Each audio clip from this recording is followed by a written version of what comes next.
Last time हमने dynamics chapter start किया था लास्ट क्लास में, और डायनामिक्स उसे कहते हैं, यानी उससे पहले चैप्टर में हमने पढ़ा था कि वेलोसिटी और एक्सेलरेशन को हमने पढ़ा था। इसमें हम रीजंस को पढ़ेंगे कि रीजंस क्या है, कि एक बॉडी मोशन कर रही है तो उसके पीछे क्या रीजन है, वो किस रीजन की, यानी उस पर एक फोर्स ऐड कर रहा है जिसकी वजह से वो मोशन कर रहा है। सही है, तो ये लास्ट टाइम हमने पढ़ा था। अच्छा, जब मोशन करेगा तो उस पर डिफरेंट रिएक्टिव फोर्सेस एक्ट करेंगे। सही है, तो रिएक्टिव फोर्सेस क्या है? That reactive force is known as fractional forces. जब बॉडी मोशन कर रही होती है तो उसमें हमारे पास वो किसकी वजह से मोशन करती है, वो उस पर फोर्स लगते हैं। जब फोर्स उस पर ऐड कर लेता है एक बॉडी पे तो वो मोशन स्टार्ट कर लेता है, लेकिन उसके साथ साथ उस पर डिफरेंट अदर फोर्सेस भी ऐड करते हैं। वो different other forces reactive forces होते हैं, and that reactive force is known as fractional forces, and that is and the direction of that fractional force is opposite to your applied force. मेरी आवाज सही आ रही है आपको? तो क्लियर है बिल्कुल, या अभी भी कोई उसी तरह जिस तरह जूम सॉफ्टवेयर पे होता था? नहीं, वैसे नहीं है, क्लियर है काफी हद तक।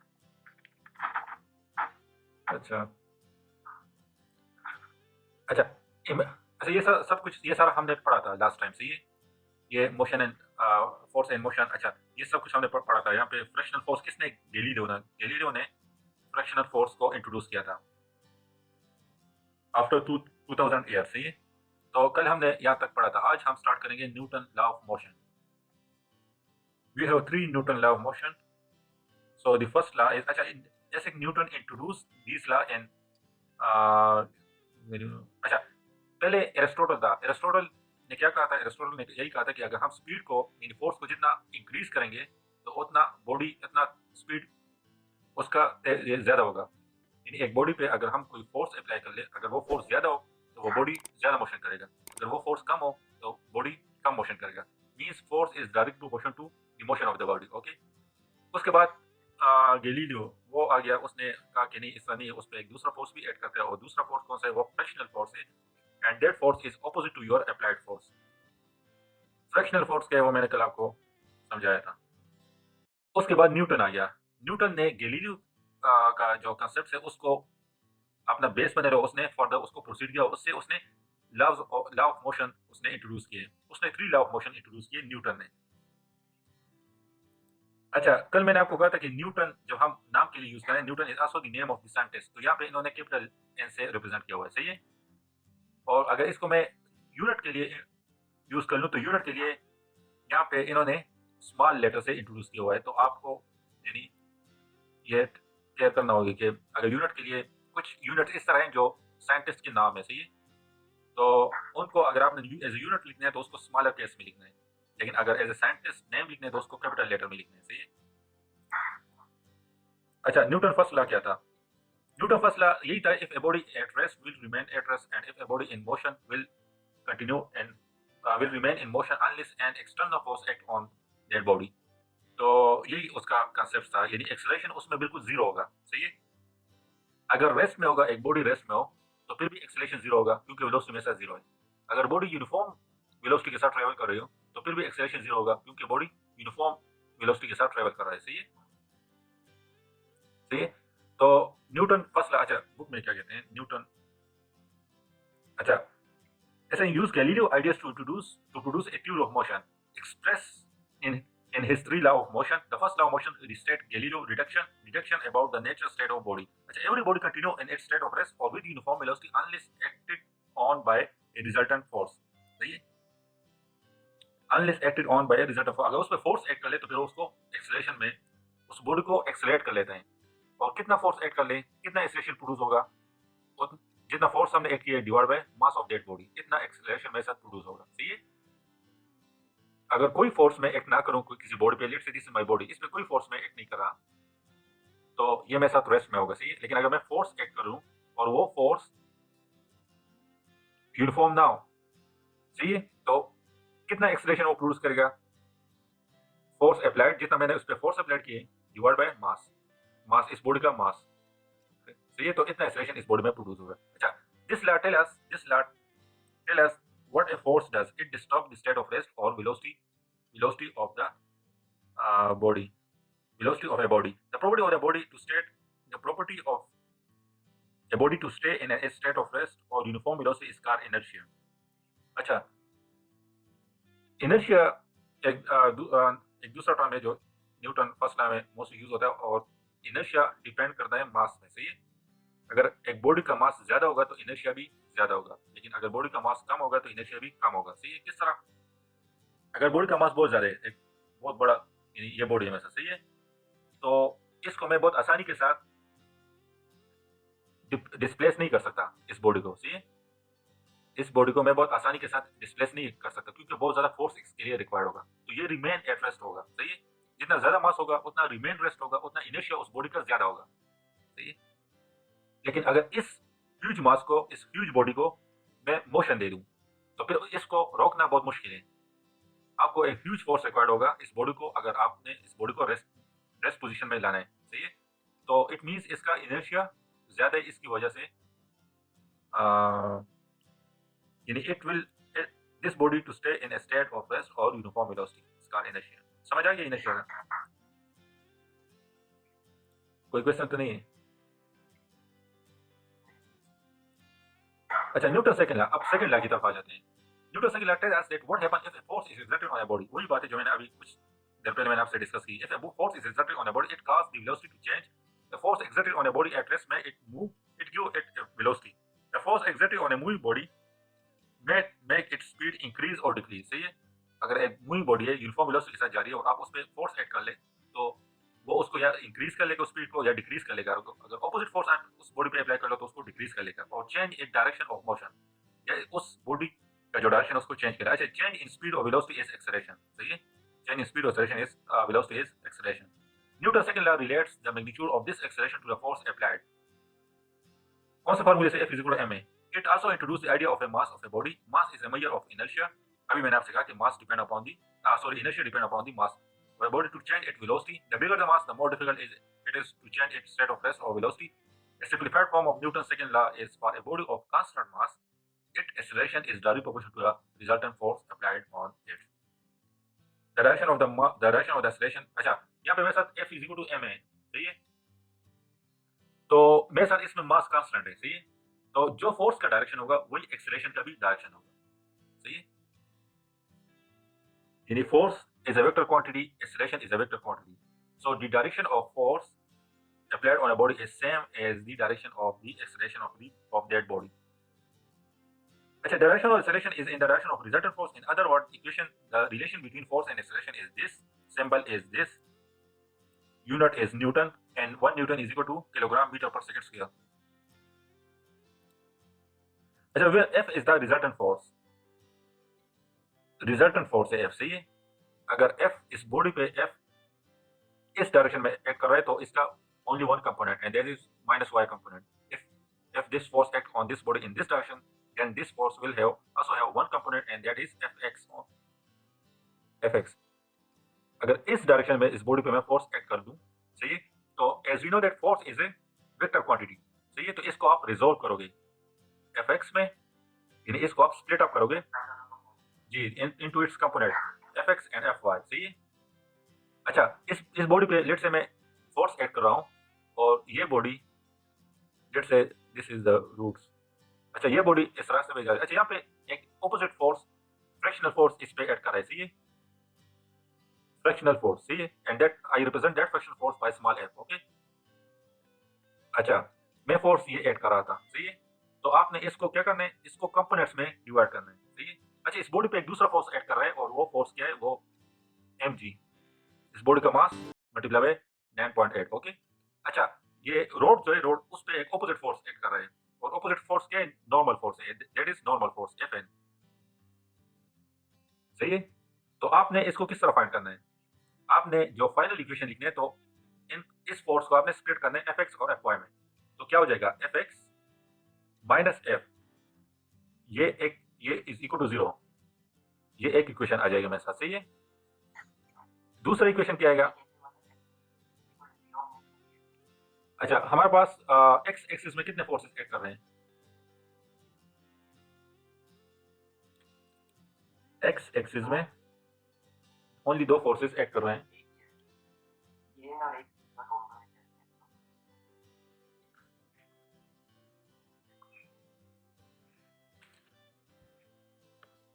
अच्छा, दो फोर्स ऐड कर रहे हैं, सही है। एक मेरे साथ एफ है, एक मेरे साथ ये वाला फोर्स है, this force.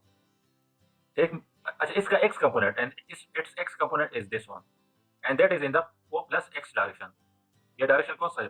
Positive x direction. It is acting on a positive x direction. तो मैंने पहले उसको प्लस एफ एक्स लिया, सही है।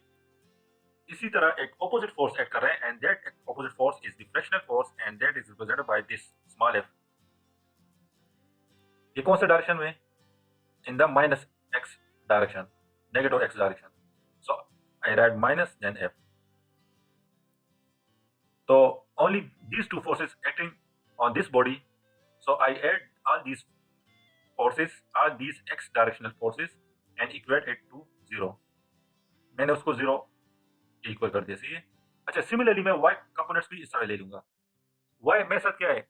मैं फोर्स इस डायरेक्शन में एक्ट कर रहा है, तो मेरे साथ ये माइनस y डायरेक्शन में है, तो मैं इसको लिख लूंगा कि y कंपोनेंट को माइनस एफ y हो जाएगा, सही है। एक मेरे साथ ये फोर्स है, नॉर्मल फोर्स, ये प्लस एफ एन हो जाएगा, और एक मेरे साथ ये फोर्स है जो नेगेटिव डायरेक्शन में, तो ये मेरे साथ minus M G is equal to 0। इसके ऊपर ये जो ऊपर बना हुआ है वो भी तो माइनस वाई आएगा। ये वाला नहीं, ये मैंने आपको समझाने के लिए ये दोनों ड्रा किए थे कि इस पे एक एक्स डायरेक्शन फोर्स होगा, एक वाई डायरेक्शनल फोर्स होगा। ये यही फोर्स है जिस तरह मैंने यहाँ पे ड्रा किया था, ये वही फोर्स है, इस पे कंफ्यूज ना हो।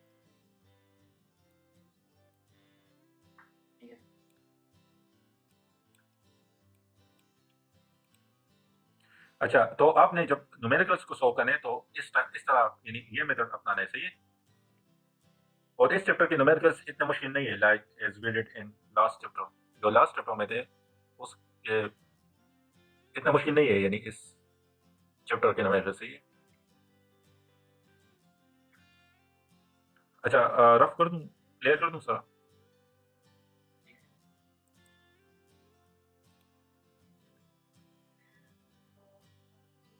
F is the result of M is the mass and A is the acceleration. Here we have made the constant of proportionality equal to unity. सही है, यानी यहाँ पे हमने constant proportionality unity यूज किया। That is we use an equal sign rather than a proportionality constant. जो भी हम मोस्टली proportionality constant लेते हैं तो वो वहाँ पे हम क्या करते हैं, वहाँ पे हम कोई ना जी like F is जैसा लास्ट टाइम हमने किया था कि F is direct proportion to extension of the spring। जो spring balance हमने लास्ट टाइम एग्जांपल जो किया था, तो वहां पे हम जब इसको इक्वेट कर लेते हैं तो k f is equal to minus k x लिख लेते हैं, सही है। तो k is the proportionality constant, सही है। अच्छा, k मुझे क्या बताते हैं? प्रोपोर्शनलिटी कांस्टेंट मुझे कंडीशंस बताते हैं, सही है। फिजिक्स में आपने याद रखना है कि जब भी मेरे साथ प्रोपोर्शनलिटी कांस्टेंट आए तो मुझे कंडीशन बताएगा। कंडीशन क्या? टेम्परेचर, ह्यूमिडिटी, डेंसिटी, बस। यानी यानी उस यानी मेरे साथ फोर्स डायरेक्ट प्रोपोर्शन होगा इस x के। जब मेरे साथ टेम्परेचर क्या होगा, मेरे साथ ह्यूमिडिटी क्या होगा, मेरे साथ डेंसिटी उस रूम का क्या होगा, density of the air inside that room, सही है। तो प्रोपोर्शनलिटी कांस्टेंट मुझे यही बताते हैं मोस्टली जहाँ पे भी है। लेकिन इस केस में मेरे साथ प्रोपोर्शनलिटी कांस्टेंट यहाँ पे हम 1 ले लेते हैं, unity. Here we have made the constant of proportionality equal to unity. That is, we use an equal sign rather than a proportionality sign by choosing quantities with unit, which will give us this simple relation. The SI unit, the force is in Newton, the mass is in kilogram, and the acceleration A is in meter per second square. 1 Newton is defined as the force applied force, which will give us 1 kilogram mass and acceleration of 1 meter per second square in the direction of force. इसको आप इस तरह भी define कर सकते हो अपने words में। If a force of 1 Newton applied on a body of mass m if a force of 1 Newton applied on a body of mass 1 kilogram, it produces an acceleration of 1 meter per second square. तो ये इस तरह भी आप यानी इसको define कर सकते हो। अच्छा, when you push a supermarket trolley, the trolley experience a force. Okay, आप आप इस पे एक फोर्स अप्लाई कर रहे हो। Trolley applies an equal and opposite force on another body. You means आप जब इस ट्रॉली को पुश कर रहे हो तो आप इस पे एक फोर्स ऐड कर रहे हो, लेकिन ये ट्रॉली भी आप पे एक फोर्स ऐड कर रही है। सही है? On a body on which the force exactly applies another force back to the body which is applying the force. When a body A apply a force on body B, then body B apply an equal and opposite force on body A. Newton's third law relate these two forces. अच्छा, तो ये action और reaction third law हमें action और reaction के बारे में बताते हैं। सही है? अच्छा, एक दूसरा पॉइंट इसमें आप नोट कर ले कि एक्शन और रिएक्शन फोर्सेस जब मेरे साथ according to Newton third law it will act on different bodies. अगर एक ही बॉडी पे एक्ट होगा तो वो आपके पास एक्शन और रिएक्शन फोर्सेस नहीं होंगे। सही है? यानी यहाँ पे देखो, ये पर्सन जो है ये स्टोरी पे एक्शन फोर्स अप्लाई कर रहा है। सही है? एक फोर्स ऐड कर रहा है इस ट्रॉली पे and that is action. Now the trolley apply the same force but in opposite direction on this body, so ये मेरे साथ रिएक्शन फोर्स हो गया। अच्छा, whenever one body exert a force on another, the second body exert an equal and opposite force on the first. Very often this law is stated as to every action there is an equal and opposite reaction. But this statement does not highlight the very important point that the action force and the reaction force act on different objects. अभी मैंने आपसे कहा कि action और reaction different object पे act कर रहे हैं। सही, एक ही ऑब्जेक्ट पे नहीं। यहाँ पे देखो, ये बॉडी इस पे एक्शन कर रहा है, ये बॉडी इस पे एक्शन कर रहा है, तो डिफरेंट बॉडीज हो गए। सही है? लेकिन अगर ये मेरे साथ ब्रेक से ब्रेक, सही है, इस पे आप कोई एक्शन फोर्स यहाँ से फोर्स ऐड कर लो, एक दूसरा इस पे यहाँ से फोर्स ऐड कर ले, तो ये सेम बॉडी है, उस पे एक, तो इसको हम एक्शन और रिएक्शन नहीं कहेंगे। सही है? तो यहाँ पे बहुत सारे स्टूडेंट यहाँ पे कंफ्यूज हो जाते हैं इस डिफरेंट ऑब्जेक्ट से कि what is mean by different object. तो इस डिफरेंट ऑब्जेक्ट का मतलब यही है। सही है? ये आगे एक एग्जांपल आएगा, उसमें भी आपको यानी आपका कंसेप्ट बिल्कुल क्लियर हो जाएगा। एक वेट, जो वेट है उसमें एक एग्जांपल है, उसमें आपका कंसेप्ट क्लियर हो जाए। अच्छा, whenever one body exert an, अच्छा ये हमने पढ़ लिया। अच्छा, very often is to every action there is an equal opposite reaction, but this statement does not highlight the very important point that the action force and the reaction force act on different objects. To take the example of the supermarket trolley, the action force exerted by you on the trolley is equal and opposite to the reaction force exerted by the trolley on you. समझ आ गया आपको? सही है? तो यही मतलब है कि action and reaction must act on different object. अच्छा, Newton third law has application in every branches of everyday life. We walk because of this law. When you take a step forward, your foot press against the ground. The ground then exert an equal and opposite force on you. सही है? में अर्थ ही होती है। ये वो अर्थ ही होती है। अच्छा, मेरे साथ ये अर्थ है, मैं आपको थोड़ा सा समझा देता हूँ। सही है? ये मेरे साथ अर्थ है। सही है? ये ग्रेविटी जो होती है, इसका direction always at the centre of the earth. हम कहाँ पे, जब मैं छोटा होता था तो अक्सर मैं कंफ्यूज हो जाता था कि मुझे यूं लगता था कि हम अर्थ के अंदर रहते हैं। तो ये तो बाद में मुझे, जी बिल्कुल यहाँ पे, जी बिल्कुल यहाँ पे हम होते हैं। सही है? तो अच्छा, एक दूसरी बात, यहाँ पे ये मेरे साथ सरफेस ऑफ द अर्थ है। सही है? यहाँ पे मेरे साथ जी की वैल्यू 9.8 होगी। सही है? इसीलिए मेरे साथ जी की वैल्यू कांस्टेंट है। मैं जब भी आपसे पूछ लूँ कि ग्रेविटेशन ये जी की वैल्यू क्या है, आप कहते हो 9.8। अगर आप अमेरिका चले जाए, आपसे मैं कह दूँ कि जी की वैल्यू क्या है, आपका हो गया कि 9.8। अगर आप इंग्लैंड जर्मनी चले जाओ तो आप 9.8, क्योंकि मेरे साथ ये अर्थ जो है ये मेरे साथ यानी राउंड है, राउंड शेप में। सही है? यानी ये सारा रेडियस जो है, जब दुनिया में जहाँ भी आप चले जाओ तो ये सारा रेडियस सेम होगा। सही है? तो उसकी वजह से मेरे साथ जी की वैल्यू कांस्टेंट होती है एंड दैट इज 9.8। सही है? लेकिन यहाँ इस डायरेक्शन में अगर आप जाओगे तो जी की वैल्यू कम होती जाएगी। सही है? तो लेट्स से यहाँ पे स्पेस है। जी जी बिल्कुल। जब वो यहाँ से नीचे यहाँ से ऊपर जाती है ना एरोप्लेन, तो उसके लिए बहुत हाई फोर्स रिक्वायर्ड होता है। सही है? यानी ह्यूज फोर्स रिक्वायर्ड होता है उसके लिए। लेकिन एक दफ़ा जब ये अर्थ की अट्रैक्शन से निकल जाए तो फिर वो खुद ही ट्रेवल कर रही होती है। उसके लिए आपको इतना फोर्स की रिक्वायर्ड, उस फोर्स की जरूरत नहीं होती।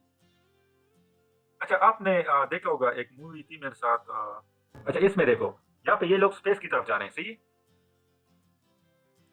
ये स्पेस की तरफ जा रहे हैं। इसका नाम एंडर्स होता है, ये आप देख लो, बहुत अच्छी मूवी है, लेकिन एग्जाम के बाद इंजॉयमेंट के लिए फिर देख लो सही। तो ये लोग अभी स्पेस,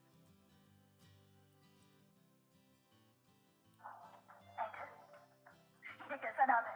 अच्छा ये ऊपर जा रहे हैं, मैं आपको जो ये देख, ये ऊपर जा रहे हैं, स्पेस की तरफ जा रहे हैं, अर्थ से ये स्पेस की तरफ जा रहे हैं, तो इसके लिए बहुत ह्यूज फोर्स रिक्वायर्ड होगा, ठीक है, लेकिन एंड में ये लोग फिर बहुत ये इतना फोर्स इसके लिए रिक्वायर्ड नहीं होता। अभी देख लो यहाँ पे,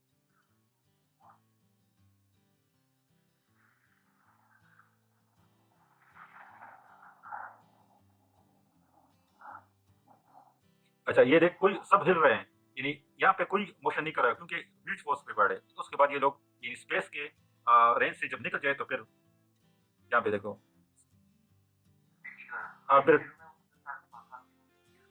जी बिल्कुल, ये देख अभी, यानी ये देख अभी इनके हाथ ऊपर हो रहे हैं, ग्रेविटी कम हो गई, ये देख।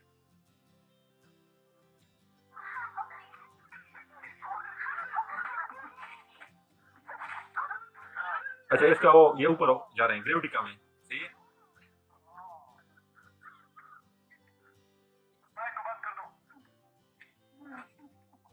अच्छा ये यानी अभी अर्थ से ये निकल गए, ये नीचे अर्थ है, सही है, यानी उसकी रेंज से निकल गए, 9.8 ग्रेविटी से निकल गए, जल्दी काम होगी। हल्की हल्की काम होगी, जी बिल्कुल। अगर बिल्कुल जीरो हो जाए तो फिर ये तो ऊपर यानी चक के साथ लगेगा ये बंदा, लेकिन अगर आपने देख लिया तो वो उनका जो टीचर था तो वो दरमियान में था, यानी रूम के मिड में ट्रेवल कर रहा था, तो मीन्स यानी अभी भी थोड़ी थोड़ी ग्रेविटी मौजूद है वहाँ पे, सही है।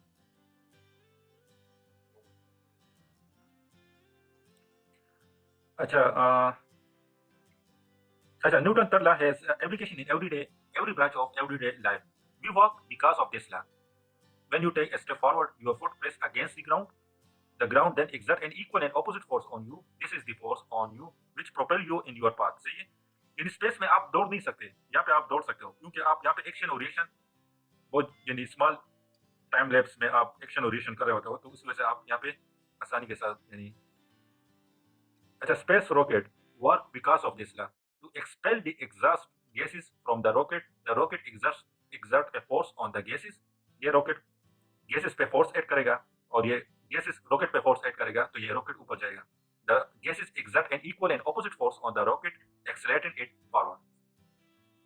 यानी ये रॉकेट, इसके अंदर ऑयल होते हैं, सही है, तो ये गैस को एग्जॉस्ट करते हैं, सही है। जब गैस को एग्जॉस्ट करते हैं तो यानी ये रॉकेट गैस पे फोर्स ऐड कर रहा होता है, और यही गैसेस इस रॉकेट पे एक रिएक्टिव फोर्स ऐड कर लेते हैं, तो उसी वजह से, जिसकी वजह से ये रॉकेट आगे की तरफ ट्रेवल करते हैं, सही है। अच्छा यहाँ पे ग्राउंड में यहाँ पे सॉलिड यानी ये मेरे साथ अर्थ है, सही है, तो ये गैसेस अर्थ पे आ जाते हैं, और यानी बहुत यहाँ पे यहाँ से जब ये रॉकेट जाएगा या इस जगह से, तो यहाँ पे 9.8 ग्रेविटी बहुत हाई ग्रेविटी है, सही है। तो आपने देखा होगा बहुत ज्यादा गैस यहाँ पे एग्जॉस्ट कर लेते हैं, उसके बाद यहाँ पे इतना गैस को एग्जॉस्ट नहीं करेगा, क्योंकि वहाँ पे ग्रेविटी कम होती जाती है, लेकिन जी बिल्कुल। तो उस इसी तरह ये रॉकेट ट्रेवल करते हैं आगे। अच्छा एग्जाम्पल, अच्छा ये एग्जाम्पल इजी इजी आप ये सॉल्व भी हुए बुक्स में, तो ये आप खुद ही कर लोगे। अच्छा नाउ इट्स योर टर्न, ये न्यूमेरिकल्स। ए फोर्स एफ इतना newton is apply on a mass इतना, what is the acceleration of body, easy है, आप आसानी से F is equal to M A. अच्छा, a stone of mass इतना is accelerated from a catapult to a speed of 8 meter per second from the rest or a distance of 30 centimeter. What average force is applied by the rubber of the catapult? अच्छा मेरे साथ यहाँ पे M given है, M is 50 ग्राम, तो ये कितना हो जाएगा 0.5, कितना किलोग्राम हो जाएगा?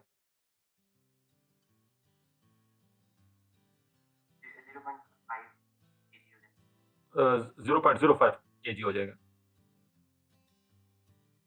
1000 सेंटी। अच्छा स्पीड मेरे साथ गिवन है and that is 8 metre per second, okay that's right. अच्छा मेरे साथ, अच्छा distance 30 centimetre, so it will be 0.3 meter।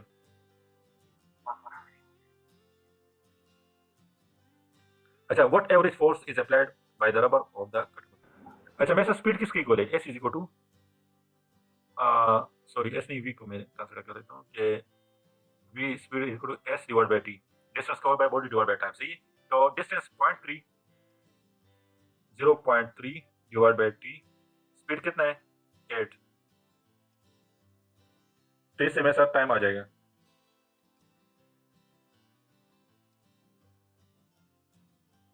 Second, बिल्कुल। अच्छा, मेरे साथ एक्सेलरेशन किसकी हो रही, velocity over time. तो वेलोसिटी कितनी है 8 डिवाइड बाई 0.0375, 213.6.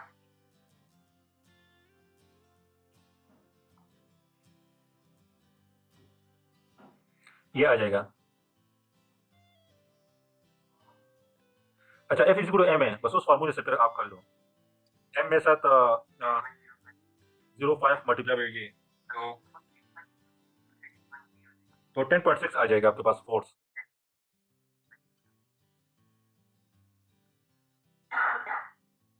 10.6 आपके पास न्यूटन फोर्स आपके पास आ जाएगा। सही है, नोट कर लिया। अच्छा, मैं क्लियर कर रहा हूँ। अच्छा, मोमेंटम। अच्छा, we should now introduce a quantity called momentum and see how Newton law are related with। अच्छा, momentum property is defined as the product of mass and velocity। यहाँ पे इन्होंने इसको डिफाइन किया मास और वेलोसिटी से। Momentum is represented by P and momentum is a vector quantity and P is the product of mass times velocity। सही है।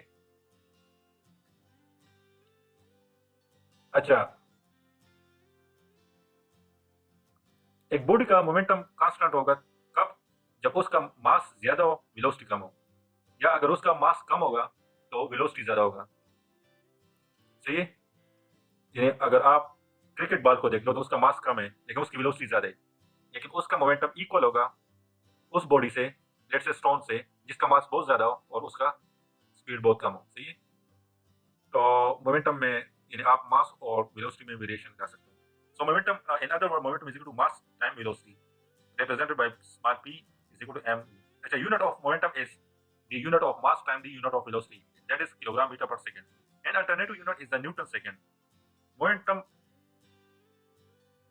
ये समझ आते हैं न्यूटन सेकंड किस तरह होगा।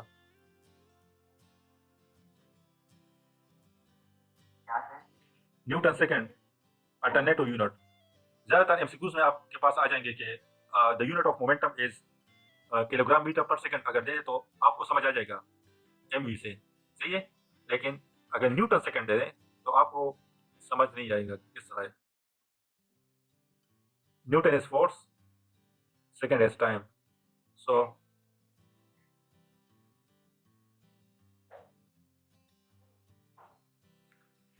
इस तरह से। अच्छा, momentum like velocity is a vector quantity. सही है, इट कंप्लीट, अच्छा it complete name is linear momentum. अच्छा, there are two type of momentum होते हैं, एक में ऐसा होता है लीनियर मोमेंटम और दूसरा मेरे साथ होता है एंगुलर मोमेंटम। लीनियर मोमेंटम और दूसरा मेरे साथ एंगुलर मोमेंटम होता है। सही है, एंगुलर मोमेंटम, ये एंगुलर मोमेंटम इस चैप्टर में नहीं है लेकिन पता नहीं आगे चैप्टर में शायद हो। अच्छा, ये P is equal to M V का प्रॉपर नेम लीनियर मोमेंटम है। सही है, एक दूसरा मोमेंटम होता है जो angular momentum, to distinguish it from angular momentum which does not transfer us here.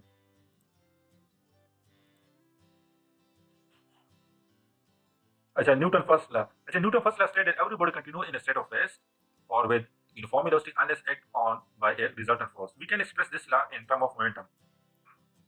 अब first law, second law, third law को मोमेंटम को डिफाइन करते हैं इन term of momentum. If a body remain its uniform velocity its momentum is unchanged। सही है, जब uniform velocity के साथ एक बॉडी ट्रेवल कर रही है तो उसका मोमेंटम अनचेंज होगा। क्यों? क्योंकि मास में साथ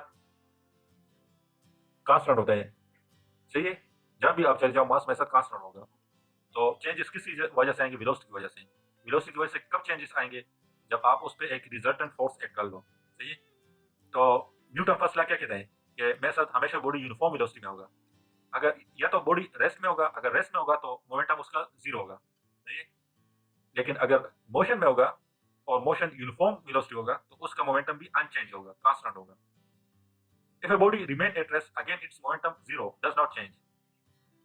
Thus, an alternative statement of the first law is that momentum of a particle remain constant unless an external resultant force act on a particle as an equation p is equal to constant.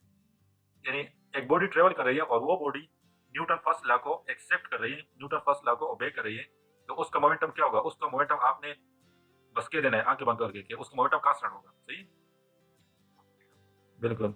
अच्छा, this is a special case for a single particle of very important conservation law, the principle of conservation of momentum. This word conservation here means that the quantity remain constant. अच्छा, Newton second law is express in term of momentum.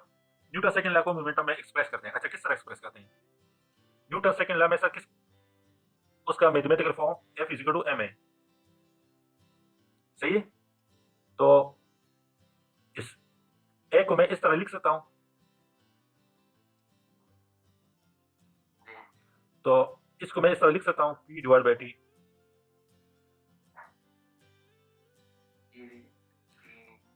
तो मैंने Newton second law को इन term of momentum में express कर लिया. सी, अच्छा, इसका फायदा कहाँ पे होगा? अच्छा, आपको न्यूमेरिकल गिवन होगा, उसमें आपको शायद मोमेंटम गिवन हो, फोर्स गिवन हो, और आपसे पूछ ले कि उसका टाइम फाइंड कर ले, तो आपने ये फॉर्मूला यूज करना चाहिए.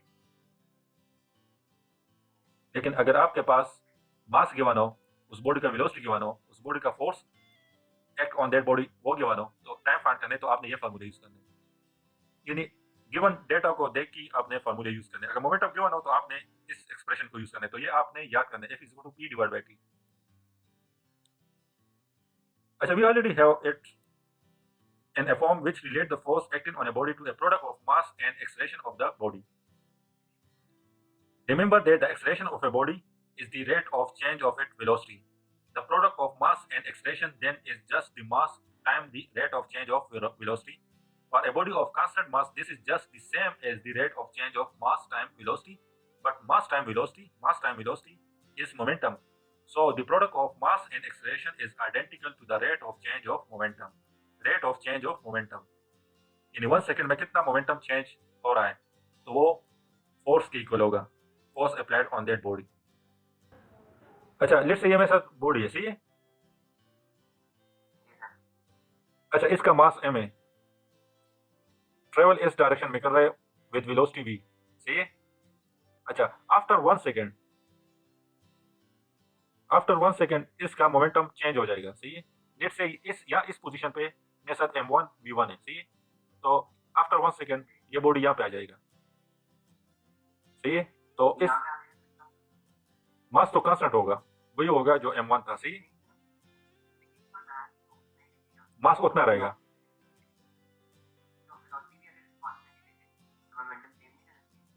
नहीं, फिर अगर वेलोसिटी कांस्टेंट रहे, सही है, तो मोमेंटम कांस्टेंट होगा. मींस आफ्टर 1 सेकंड मेरे साथ मोमेंटम कांस्टेंट है, मींस कोई फोर्स उस पर एक्ट नहीं कर रहा, तो फोर्स कितना होगा? जीरो फोर्स होगा. सही है. लेकिन अगर इस पे आप फोर्स अप्लाई कर लो, तो ये फोर्स अप्लाई करने से ये बॉडी एक्सेलरेट करेगा. सही है. ये बॉडी एक्सेलरेट करेगा. अच्छा, एक्सेलरेट करेगा तो इसकी वेलोसिटी चेंज होगी. यहाँ पे v1 था तो यहाँ पे v2 हो जाएगा. तो it means some force is acting on this body. If momentum is change, then it means some force is acting on this body. ठीक है. तो फोर्स कितना होगा? वो फोर्स होगा, मास कांस्टेंट होगा, v2 minus v1 divide by time. Time कितना होगा? 1 सेकंड. टाइम गिवन है 1 सेकंड है, तो यहाँ पे 1 सेकंड आप लिख लो. मास भी कांस्टेंट, तो मास की वैल्यू, वेलोसिटी की वैल्यू v1 कितना था, v2 कितना था, और मास इस बॉडी का मास कितना था, वो वैल्यू यहाँ पे पुट कर लो, तो आपके पास फोर्स आ जाएगा. इतना फोर्स इस पे ऐड हो गया, जिसकी वजह से इसकी वेलोसिटी चेंज हो गई, एंड दैट इज v2. आपको समझ आ गया कि? अच्छा, न्यूमेरिकल में आपके कॉन्सेप्ट्स क्लियर हो जाएंगे.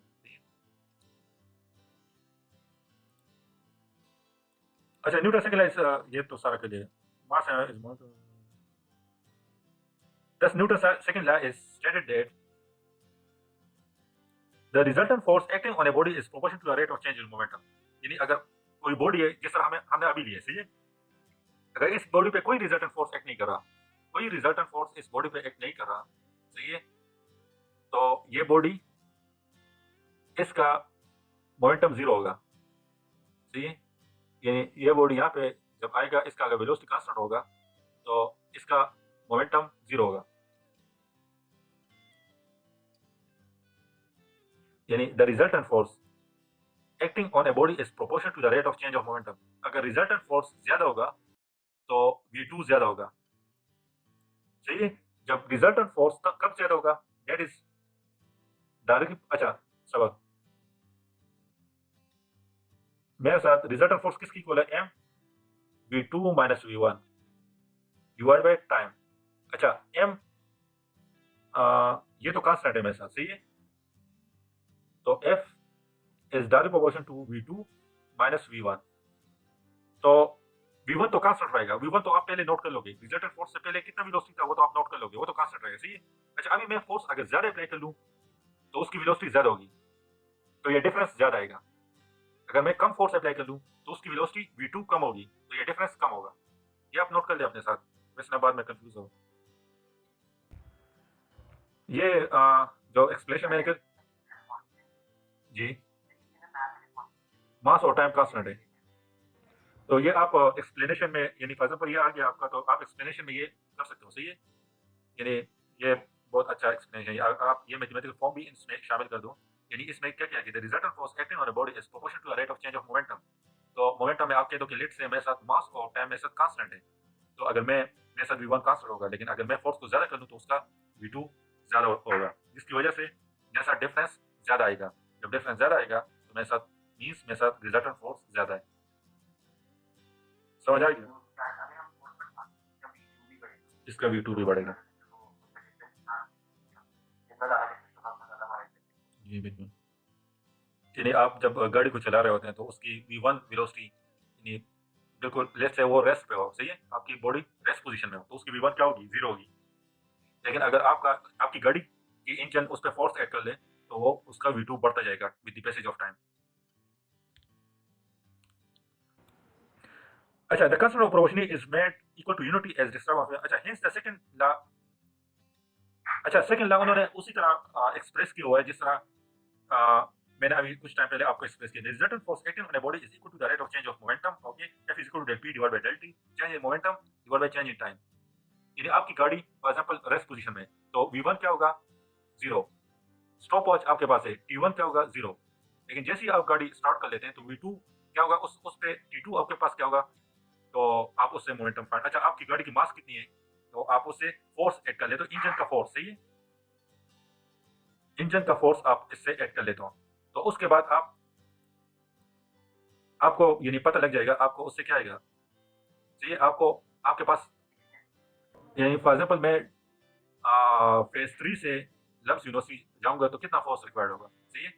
अच्छा इस फोर्स को फिर आप एनर्जी में कन्वर्ट कर लोगे, जब एनर्जी में इसको कन्वर्ट कर लोगे तो आप फिर एनर्जी जोल को फिर कैलोरीज में कन्वर्ट कर लोगे।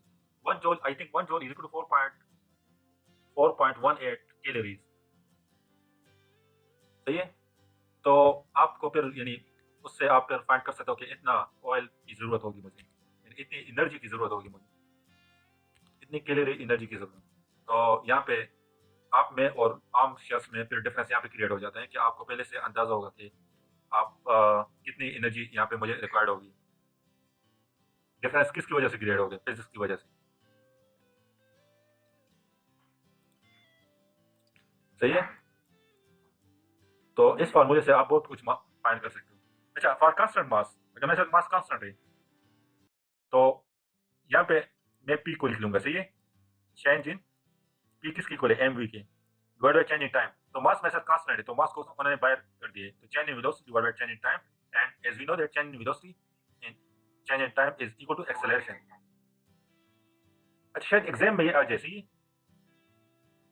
कि न्यूटन सेकंड लॉ को आप एक्सप्रेस कर लो मोमेंटम में, तो आप फिर इस तरह एक्सप्रेस करोगे, शायद शॉर्ट क्वेश्चन में आ जाएगा आपको।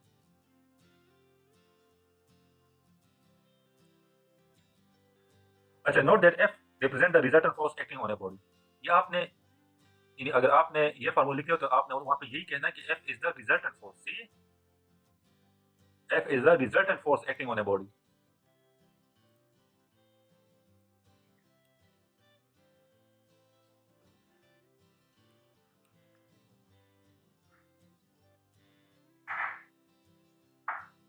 अच्छा, continue the idea of force being equal to the rate of change of momentum. The third law relate to action and reaction force become the rate of change of momentum due to the action force on one body is equal to the rate of change of momentum. अच्छा, यहाँ पे अभी third law की तरफ आ जाते हैं। Third law हमें क्या कहता है? To every action there is an equal and opposite reaction. अच्छा, जब आपका बॉडी किसी पे एक्शन कर रहा है, सही है, किसी पे फोर्स अप्लाई कर रहा है, सही है, यानी फॉर एग्जांपल आप किसी पे फोर्स अप्लाई कर रहे हो, तो आप सब वो लास्ट एग्जांपल पे चले जाते हैं। यहाँ पे ये पर्सन इस पे ट्रॉली पे एक्शन कर रहा है, सही है, तो इसका मास कितना होगा इस ट्रॉली का, सॉरी इस पर्सन का? m1, सही है। अच्छा, ये पर्सन फोर्स एक्ट कर रहा है इस ट्रॉली पे, तो इस ट्रॉली का वेलोसिटी कितना होगा? दैट इज v1, सही है। तो ये एक्शन हो जाएगा, सही है, ये इस ट्रॉली पे एक्शन फोर्स हो गया। अच्छा, अब ट्रॉली उस पे रिएक्शन फोर्स एक्ट कर रहा है, तो ट्रॉली का मास क्या होगा? वो m2 होगा। अच्छा, इस ट्रॉली की वजह से ये पर्सन कितना वेलोसिटी, हाँ, जो बंदे की स्पीड होगी वो v2 होगा। लेकिन ये इस केस में क्या है? इस केस में वैसे v1 तो है, v2 में से 0 है, ओके।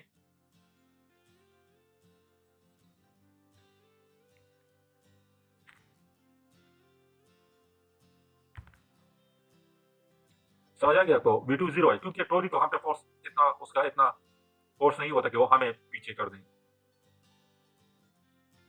लेकिन सर फिर भी उस बंदे की वेलोसिटी तो कुछ होगी ना, तो वो वेलोसिटी से नहीं, ज्यादा ट्रॉली में। ये नहीं, ये उसकी वो वेलोसिटी नहीं है, ये वही वेलोसिटी होगी जब ये बंदा पीछे जाएगा,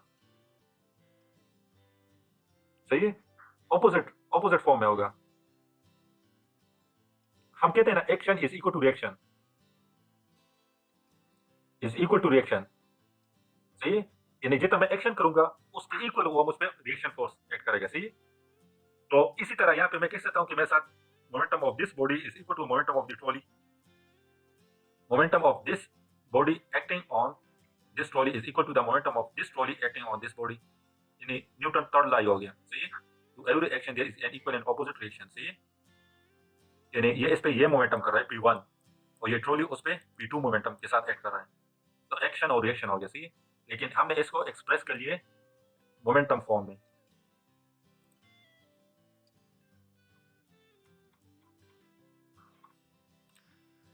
अच्छा, the action and reaction force act on each body for the same time, hence F del T is equal to and opposite to each body, is that equal है ना? अच्छा, यहाँ पे इन्होंने कहा कि मेरे साथ F इक्वल है change in momentum divide by change in time. तो अगर इसको मैं यहाँ पे ले आऊँ तो चेंज इन मोमेंटम किसकी इक्वल है? F del P। तो अभी हमने कुछ थोड़े टाइम पहले हमने फाइंड कर दिया कि m1 v1 minus m2 v2। अच्छा, चेंज इन मोमेंटम कितना होगा? Force time change in time. यहाँ पे when two bodies exert action, अच्छा, the action and reaction force act on each body for the same time del t, hence F del t is equal and opposite to each body. Therefore, when two bodies exert action and reaction force on each other, their change in momentum are equal and opposite. Their change in momentum are equal and opposite. सही है? अच्छा, ये मेरे साथ impulse है, ये हम आगे पढ़ेंगे। ये F cross t is nothing, it is just the impulse.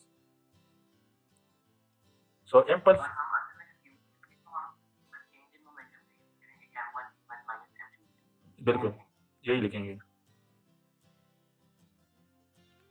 तो इम्पल्स मेरे साथ किसकी इक्वल है? Change in momentum.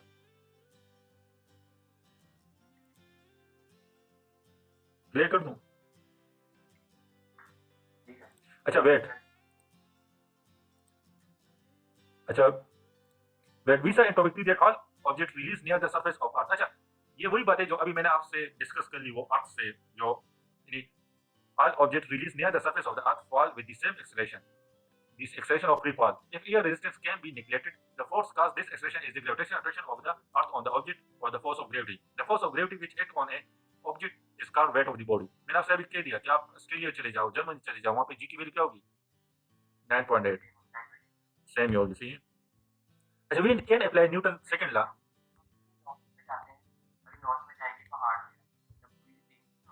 थोड़ी सी चेंज होगी वहाँ पे, तो इसलिए हम कहते हैं कि मेरे साथ वेट जो है वो वेक्टर क्वांटिटी है और मास स्केलर क्वांटिटी है। यानी वेट मेरे साथ डायरेक्शन पे डिपेंड करता है कि आप किस डायरेक्शन में जा रहे हैं, सही है। चेंज होगा वहाँ पे, तो लेकिन वो चेंजेस इतना इतना ह्यूज चेंज नहीं होता, वो माइन्यूट किस्म का होता है, सही है। अच्छा, we can apply Newton's second law to the weight for a body of mass m falling with an acceleration of free fall. The weight is given by this. SI unit of weight is Newton. This is also the unit of weight. The weight of an object is obtained by multiplying its mass in kilogram by the acceleration of free fall. Mass in kilogram by acceleration of free fall. अच्छा, इसमें थोड़ा सा concept है, उसको आपने यानी गौर से समझना है।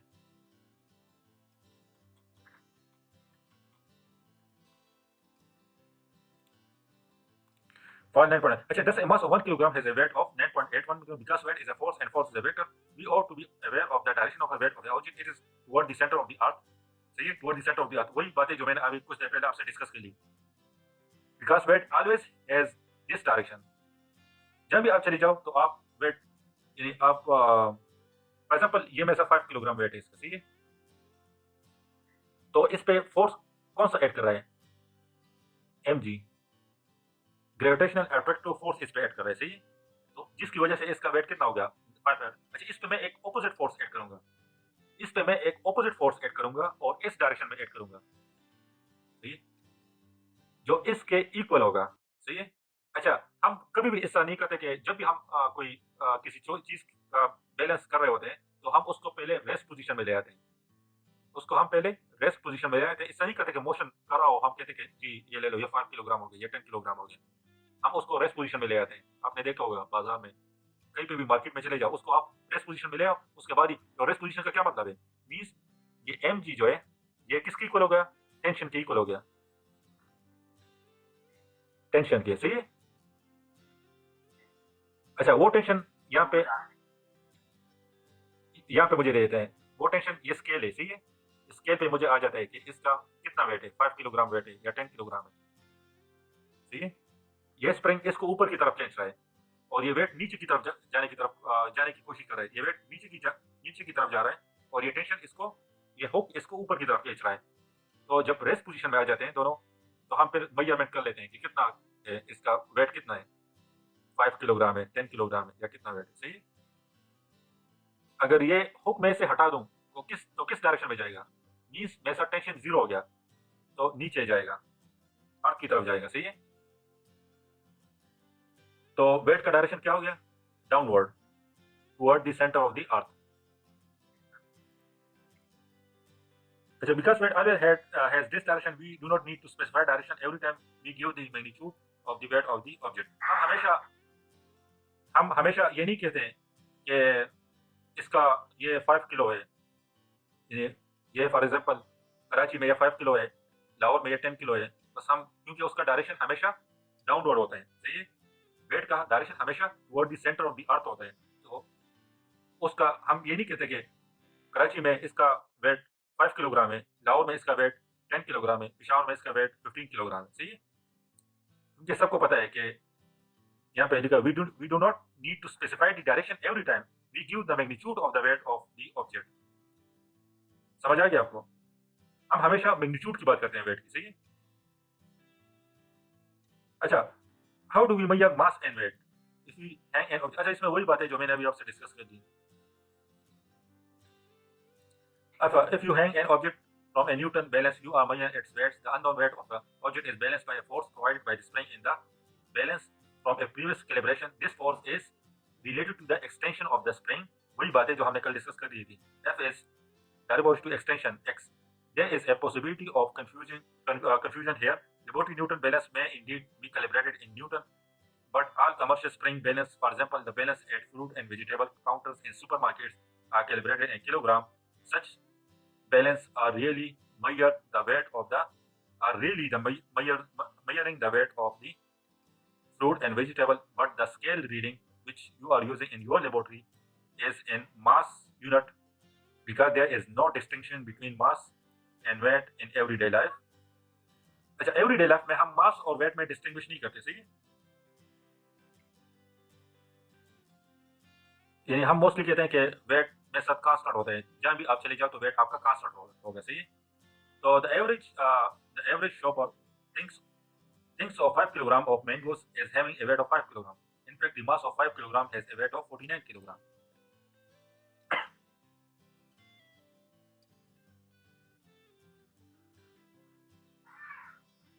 अच्छा, यहाँ पे 5 किलोग्राम का वेट 5 किलोग्राम है, सही है?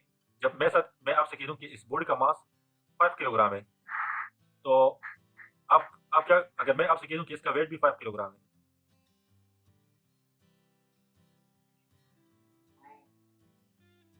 वेट तो 5 किलोग्राम नहीं नहीं नॉर्मल लाइफ में जितने मैंगोस, यानी यहाँ पे इन्होंने एग्जांपल दिया हुआ है मैंगोस का, सही है?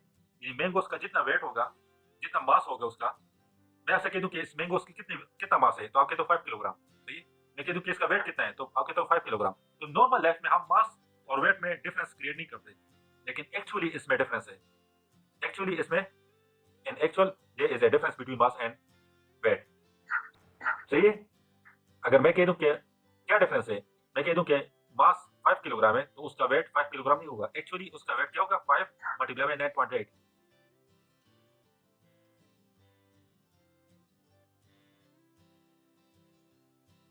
न्यूटन। यहाँ पे देखो, यहाँ पे यूनिट भी चेंज हो गया, 49 newton, because this is weight. So अच्छा, अगर बाहर आप किसी आम बंदे से जिसने फिजिक्स ना पढ़ा हो, उससे आप पूछ ले कि 5 किलोग्राम मैंगोस का मास कितना होगा, तो वो आपसे कहेगा कि 5 kilogram.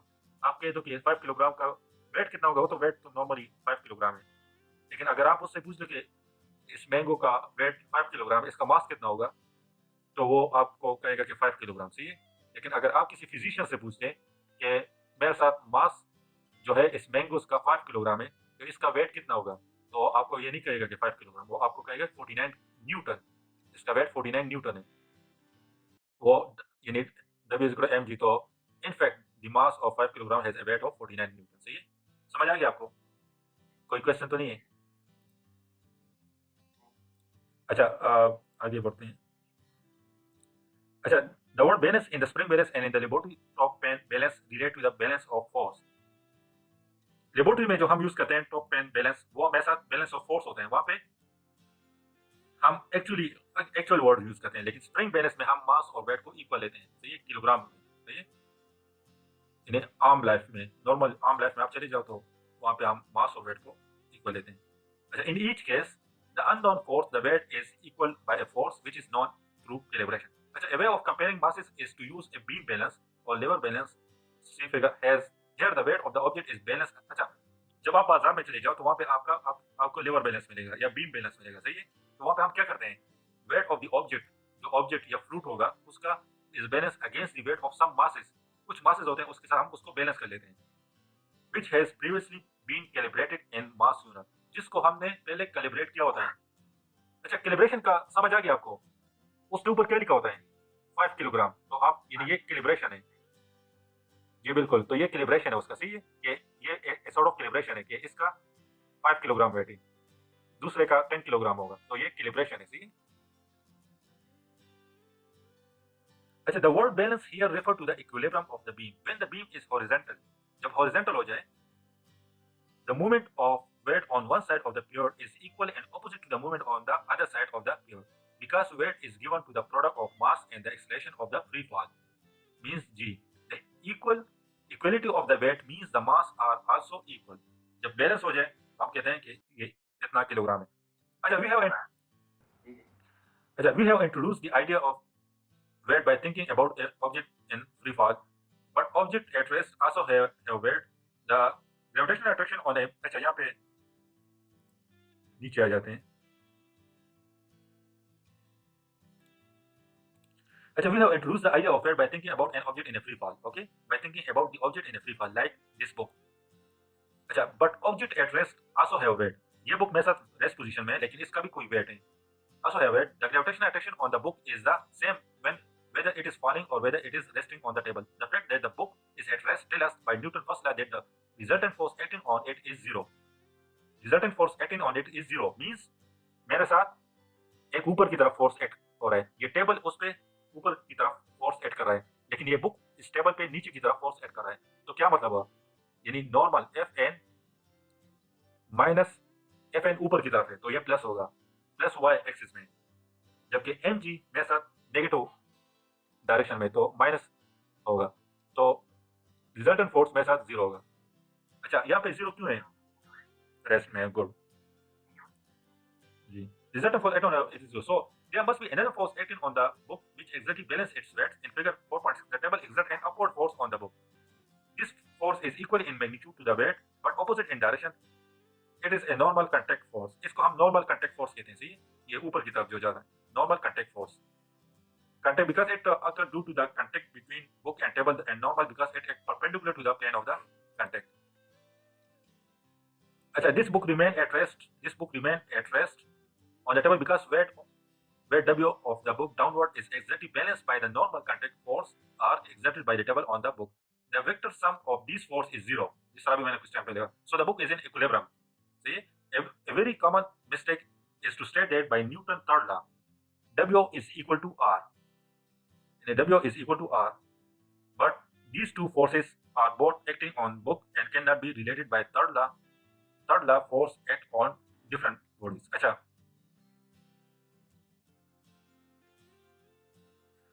to see the application of third law, think about the normal contact force R.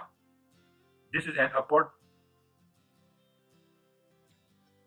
force exerted by the table. The reaction to this is a reaction force R exerted by the book by Newton's third law. अच्छा, यहाँ पे कह रहे हैं कि मेरे साथ जो बुक है वो नीचे की तरफ टेबल पे ऐड कर रहा है. सही है? यहाँ पे यानी मेरे साथ जो बुक है वो टेबल पे ऐड कर रहा है. सही है? नीचे की तरफ ऐड कर रहा है. सही है? अच्छा, ये टेबल इस पे ऐड कर रहा है, इस बुक पे. सही है? तो यहाँ पे ये लोग ये कह रहे हैं कि मेरे साथ यानी Newton third law W is equal to R, but these two forces are acting on a book. यानी वेट भी उस बुक पे ऐड हो रहा है और मेरे साथ जो नॉर्मल फोर्स है वो भी बुक पे ऐड हो रहा है, तो सेम बॉडी पे ऐड हो रहा है जी. तो यहाँ पे न्यूटन थर्ड लॉ फेल हो जाता है.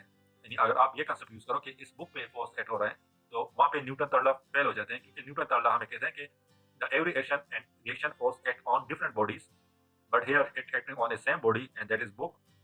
But if I say that if upward force, if this table act reactive force, sorry, if this book act mg force on this table, okay, यानी ये बुक इस टेबल पे mg force add कर रहा है, लेकिन ये टेबल उस बुक पे एक रिएक्टिव फोर्स ऐड कर रहा है, तो ये टेबल भी इसमें आ गया. तो इसी वजह से अगर हम ये कंसेप्ट यूज करेंगे तो वहाँ पे न्यूटन थर्ड लॉ फेल नहीं होता. यहाँ पे इन्होंने कहा हुआ to see the application of third law, think about the normal contact force R. This is an upward force exerted by the table. Table उस पे upward force ऐड कर रहे हैं. The reaction to this is a downward force R exerted by the book. सही है? By Newton third law, these forces are equal and opposite. This is situated in figure नीचे. यहाँ पे इन्होंने ये फिगर ला. अच्छा, having considered the action reaction force between books and table, we ought to think about the reaction force with the weight of the book regarded as an action force even when the book is not on the table. This is not so easy because there does not seem to be an obvious second force, but remember that the weight is due to the gravitational attraction of the earth on the book. If the earth attracts the book also attracts the earth. This gravitational force on the book this gravitational force of the book on the earth is the reaction force. See? We can test whether the two forces do indeed act on different bodies. The action force, action means the weight of the book, act on the book. The reaction force means the attraction of the earth on the book, act on the earth. Thus, the condition that action and reaction should act on different bodies is satisfied. इसमें वही बात है जो मैंने अभी आपको समझा दी कि अगर हम डिफरेंट ले लेंगे, ये टेबल उस पर ऐड कर रहा है और बुक इस टेबल पे ऐड कर रहा है, तो यहाँ पे डिफरेंट बॉडीज आ जाते हैं, तो उसकी वजह से ये लॉ मेरे साथ ओबे होते हैं. अच्छा, ये नॉन यूनिफॉर्म ये हम कल कर लेंगे. सही है?